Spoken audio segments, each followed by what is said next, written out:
ఈ రాష్ట్రంలో 100 సంవత్సరాల పైబడి ఉన్నటువంటి అతిపెద్ద ప్రభుత్వ రంగ సంస్థని బతికించుకోవాల్సిన అవసరం, భవిష్యత్ తరాలకు అందించాల్సిన బాధ్యత కూడా మనందరిపైన ఉందని చాలా గట్టిగా స్పష్టంగా నమ్ముతా ఉన్నాము. ఆ నమ్మే వచ్చినటువంటి లాభాలని భవిష్యత్తులో దీన్ని విస్తరింపజేయడం కోసం ఏం చేయాలని ఆలోచన చేస్తూ ఉన్నాం. కార్మికుల సోదరులంతా కూడా చెమటొడ్చి ఈ సంస్థకు ఆదాయాన్ని తీసుకొస్తూ ఉన్నారు. మొదలుపెట్టిన నుంచి ఇప్పటివరకు కూడా బొగ్గుబాయిల్లోనే ఉన్నాం మనం. కోల్ మైనింగే మనం. మైనింగ్లో చాలా ఎక్స్పర్టైజ్ ఉంది మనకి. ప్రపంచం అంతా మారిపోతూ ఉంది. మారిపోయే పరిణామ క్రమంలో ఏం జరుగుతుందంటే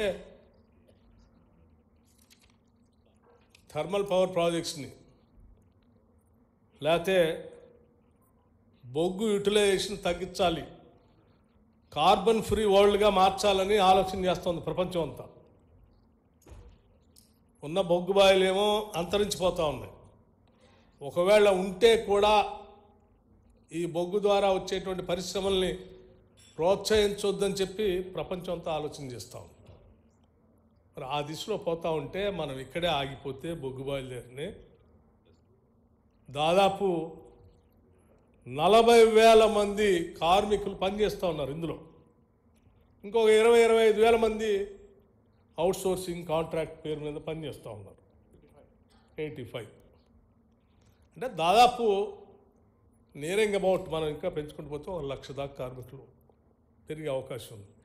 1,00,000 మంది బతికేటువంటి ఈ సంస్థని మనం బతికించి భవిష్యత్ తరాలకు అందించకపోతే ఇప్పుడున్న కార్మికుల బిడ్డల పరిస్థితి ఏంది, వాళ్ళ భవిష్యత్తు ఏంటి అనేది దార్శనికత కలిగిన ప్రభుత్వం ఆలోచించాల్సిన బాధ్యత మాకు ఉంది. కాబట్టి సింగరేణి ఎండి గారికి యాజమాన్యానికి చాలా స్పష్టంగా చెప్పాం, మారుతున్న పరిస్థితులకు అనుగుణంగా మనం కూడా ఎక్స్పాండ్ కావాలి. కేవలం కోల్ మైనింగ్ ఒకటే కాదు, మిగతా మైనింగ్ కూడా ప్రపంచవ్యాప్తంగా అందుబాటులో ఎక్కడెక్కడ ఉందో కూడా అవసరమైతే మీరు ఎక్స్పర్ట్ కన్సల్టేటివ్ కమిటీస్ని పెట్టుకొని స్టడీ చేపించి వాళ్ళకి ఫీజు చెల్లించి ఎక్కడెక్కడ అవసరాలు అవకాశాలు ఉన్నాయో వాటి దగ్గరికి మీరు విస్తరించండి అని కూడా చెప్పారు. విస్తరించకపోతే భవిష్యత్తు లేదు. దానికోసం ఈ దేశంలోనే కాదు, అవసరమైతే పక్క దేశాలకు కూడా వెళ్ళాలి. ప్రపంచం అంతా కూడా విద్యుత్ ఉత్పాదనకు ఉపయోగపడేటువంటి బొగ్గు నుంచి రకరకాల ఆల్టర్నేటివ్ ఎనర్జీకి వెళ్తూ ఉన్నారు. గ్రీన్ పవర్ కావాలని అడుగుతూ ఉన్నారు, లేకపోతే లిథియం బ్యాటరీస్ అడుగుతూ ఉన్నారు. వీటన్నిటిలో అవకాశాలు మెండుగా ఉన్నప్పుడు, ఇంత పెద్ద వ్యవస్థ మనకు అందుబాటులో ఉన్నప్పుడు ఆ దిశలో మీరు ఆలోచన చేసి ఆ పోటీ ప్రపంచంలో మనం బతకగలిగితే ఎస్ సింగరేణి కార్మిక సోదరులందరూ కూడా మంచి భవిష్యత్తు అందించడానికి అవకాశం ఉంటుందనేటువంటి ఆలోచనతో నేను చాలా స్పష్టంగా చెప్పాను. అది మా ఆలోచన. అంతేకాని తాత్కాలికంగా ఏదో టీఆర్ఎస్ వాళ్ళు ఆ బీఆర్ఎస్ ప్రభుత్వం గతంలో 10 సంవత్సరాలు చేసినట్టుగా చేయదలుచుకోలేము. దీన్ని నిలబెట్టాలనుకుంటున్నాం. ఇక్కడ ఉన్నటువంటి ప్రభుత్వ రంగ సంస్థలు నిలబెట్టాలనే నిబద్ధత, దీంతో పాటు మాకు అతిపెద్ద ప్రభుత్వ రంగ సంస్థ ఆర్టీసీ. మేము వచ్చేవారికి అసలు ఇది ఉంటుందా, మూసేస్తారనే పరిస్థితికి వచ్చారు. అటువంటి పరిస్థితిలో ఈరోజు మహాలక్ష్మి అని మహిళలందరికీ ఉచిత ట్రాన్స్పోర్టేషన్ కల్పించి మేమే నెలకి 400 కోట్ల రూపాయల రాష్ట్ర ప్రభుత్వం నుంచి ఆర్టీసీకి డబ్బులు చెల్లిస్తూ ఇవాళ ఆర్టీసీని కూడా బతికిస్తూ ఉన్నాం. ఇది ఈ ప్రభుత్వం యొక్క నిబద్ధత. అందుకే నేను కార్మిక సోదరులందరికీ చెప్తా ఉన్నాను, మనకి పర్మనెంట్ ఎంప్లాయీస్ ఉన్నారు, కార్మికులు ఉన్నారు, అవుట్సోర్సింగ్ కార్మికులు కూడా ఉన్నారు. నేను లెక్కలు తీశాను. మన పర్మనెంట్ వర్కర్స్ ద్వారా ఉత్పత్తి చేసే కోల్ పర్ టన్కి ఎంత అవుతుంది ఖర్చు చూస్తే లెక్కేశాను. అవుట్సోర్సింగ్ ఎంప్లాయీస్ ద్వారా చేసే కోల్ పర్ టన్ ఎంతకు వస్తుందని లెక్కేశాను.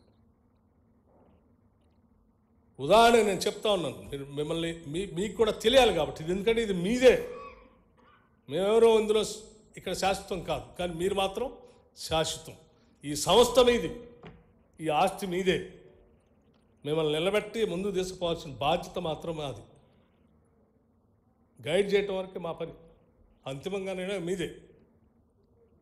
ఉదాహరణకి సింగరేణి కాలేజ్లో పర్ టన్ పర్మనెంట్ ఎంప్లాయీస్ ద్వారా కోల్ ప్రొడక్షన్ వచ్చేసి 3,500 రూపాయలు పడుతుందని చెప్తా ఉన్నారు. అదే అండర్గ్రౌండ్లో చేస్తే 9,000 రూపాయలు పడుతుందని చెప్తున్నారు పర్ టన్. మరి అవుట్సోర్సింగ్ ఎంప్లాయీస్ ద్వారా చేస్తే కేవలం 1,500 రూపాయలతో పర్ టన్ వస్తుందని చెప్తా ఉన్నారు. 1,500 రూపాయలతో ఒక పక్కన టన్ ప్రొడక్షన్ చేస్తూ ఉన్నాం, ఇంకో పక్కన 3,500 నుంచి యూజీలో చేస్తే 9,000 దాకా పోతుంది. అదే అవుట్సోర్సింగ్ వాళ్ళు చేస్తే 4,000 దాకా వస్తాం. ఇంత వ్యత్యాసం. మరి దాన్ని మనం బ్యాలెన్స్ చేసుకోవాల్సిన అవసరం ఉంది కదా, చేసుకొని ముందు తీసుకొని పోవాల్సిన అవసరం ఉంది. మనం బతికించుకోవాల్సిన అవసరం ఉంది. నేనేమంటున్నా అంటే వాళ్ళు 1,500కే తీయగలిగినప్పుడు మనం కూడా ఆ ఖర్చుని తగ్గించే ప్రయత్నం చేసి లాభాలు ఎక్కువగా సంపాదించి ఆ లాభాలని మళ్ళీ తిరిగి పెట్టుబడిగా పెట్టుకొని వాటిని మనం పంచుకొని ఈ కుటుంబాలు బాగుపడేటట్టుగా మీరు ముందు తీసుకుపోగలిగితే మీ ముందు తరాలు మీకు ఎట్లా ఉద్యోగాలు ఇచ్చారో మీ తర్వాత మీ తరాల బిడ్డలకు కూడా మీరు ఉద్యోగాలు ఇవ్వటానికి ఈ సంస్థను బతికించడానికి ఉపయోగపడుతుందనేదే మా ఆశ, ఆకాంక్ష. అది చేయాలని నేను కోరుకుంటున్నాను. అందుకే నేను సింగరేణి సిఎండి గారికి చెప్పాను, 100% మనం పంచుతాం లాభాలు. కేవలం permanent employees, outsourcing contract employees కూడా మిత్రులంతా పెద్దలు శ్రీధర్ బాబు గారు నా దగ్గరకు వచ్చారు. ఆ పరిసర ప్రాంతాల్లో ఉన్నటువంటి శాసనసభ్యులందరూ వచ్చారు, ఇంక్లూడింగ్ కోనవనేని సాంబశివరావు గారు, రికగ్నైజ్డ్ యూనియన్స్ కూడా అందరు కలిసి ఒకటే చెప్పారు, ఎట్టి పరిస్థితుల్లో అవుట్సోర్సింగ్ అండ్ కాంట్రాక్ట్ ఎంప్లాయీస్ కూడా పర్మనెంట్ ఎంప్లాయీస్తో పాటు వాళ్ళకు కూడా కొంత మనం పంచాల్సిందే. వాళ్ళ శ్రమ కూడా ఇందులో ఉంది, భవిష్యత్తులో వాళ్ళకు కూడా మనం ఈ లాభాలు పంచాలని వాళ్ళందరూ కలిసి తీసుకున్న నిర్ణయమే. వాళ్ళు తీసుకున్న నిర్ణయాన్ని మేము అమలు చేస్తున్నాం అంతే. కానీ అమలు చేసేటప్పుడు నేను వారికి ఒక మాట చెప్పాను, తప్పనిసరిగా మీరు చెప్పినట్టు చేయడానికి ప్రభుత్వం సిద్ధంగా ఉంది. కాకపోతే వాస్తవ పరిస్థితులన్నింటినీ కూడా కార్మిక సోదరులందరికీ వాస్తవ పరిస్థితులు తెలియజెప్పండి. ప్రతి బావి దగ్గర పండగ లోపలనే వారందరికీ మన కార్మిక సోదరులు కాబట్టి ప్రతి బావి దగ్గర సింగరేణి కాలనీస్ ఖర్చుతో పెద్ద ఎత్తున వాళ్ళందరి కార్మిక సోదరులందరికీ ఒక విందు ఏర్పాటు చేయండి. ప్రతి బావి దగ్గర ఒక విందు ఏర్పాటు చేయండి. పండగ కంటే ముందే ఒక పెద్ద స్క్రీన్ పెట్టండి. విందుతో పాటు మీ సంస్థ, మీ ఆస్తి, మీ లాభాలు, మీ భవిష్యత్తు వాళ్ళకి చూపించండి. అంతిమంగా నిర్ణయం వాళ్ళకే వదిలేసేయండి, వాళ్ళు ఏం చెప్తే అదే చేద్దాం.